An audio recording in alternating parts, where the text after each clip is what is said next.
Gampang mana orang miskin sama orang kaya ngamal? Orang miskin. Terus kedua hebatnya orang miskin itu kalau ngamal itu dramatis. Oh, itu. Betul itu. Jadi makanya kenapa Nabi suka orang miskin. Loh, saya pernah ditanya, saya ini punya teman yang kaya raya. Dia biasa ngamal 1 miliar, 2 miliar. Dia nggak terima sama fatwa saya, Gus kenapa Anda masih muji orang miskin? Ngamalnya tuh banyak saya sekali ngamal bisa 1 miliar, setengah miliar.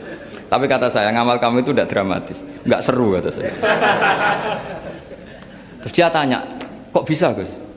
Dia orang kaya, paling ngamal 1 miliar untuk bangun masjid, 1 miliar, setengah miliar bangun pondok, setengah miliar. Tapi kalau orang miskin, misalnya tukang beca, orang miskin kan pasti kawannya orang miskin. Kan nggak mungkin orang miskin utang Abu Rizal Bakri, utang Yusuf Kala, kan nggak mungkin. Kenal saja ndak. Orang miskin kan utangnya sesama orang miskin. Itu pasti itu kan hukum sosial ya. Nah ternyata itu apa?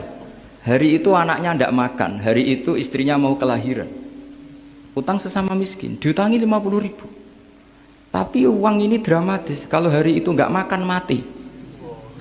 Artinya apa? Ada orang ngamal 1 miliar untuk bangunan, kadang aksesoris, yang satu ngutangi 50.000 tapi taruhannya nyawa. Nah sekarang menyelamatkan nyawa sama bangunan keren mana? Maka berbahagialah orang miskin karena komunitas mereka ini utang piutang urusan apa? Nyawa. Jadi ini lebih dramatis ya, lebih dramatis, lebih keren. Loh, makanya utang piutang orang miskin itu paling diabadikan Quran karena lebih keren, lebih keren. Karena nyawa apa? Loh saya ini kan termasuk kecil sudah kiai agak keren, sudah kiai agak mapan. Itu kalau orang-orang kaya nawarin saya paling Gus nggak ganti mobil, nggak ganti aksesoris mobil itu. Itu nggak keren.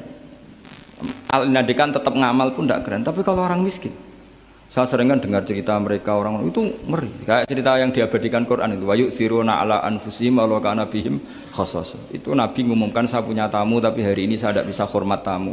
Ada sahabat yang usul, saya ya Rasulullah. Perlu dicatat dulu di Arab tuh nggak ada warung, nggak ada GoFood, nggak bisa kamu pesen online terus, wah nih nanti delivery gitu nggak bisa. Nah terus akhirnya datang ke rumahnya, datang istri saya ada makanan ada hanya untuk jatahnya bayi. Terus ya sudah bayinya kamu tidurkan supaya jatah itu dimakan tamunya Rasulullah. Tapi kan jatahnya orang satu, tamunya akan malu kalau nggak ada yang nemanin. Terus ya sudah lampunya dimatiin, pura-pura kamu nemanin. Wos yang satu ya ada piring sama sendok pura-pura nemanin, yang satu makan betul. Itu diabadikan Quran. Karena apa? Dramatis gitu. Sehingga pagi-pagi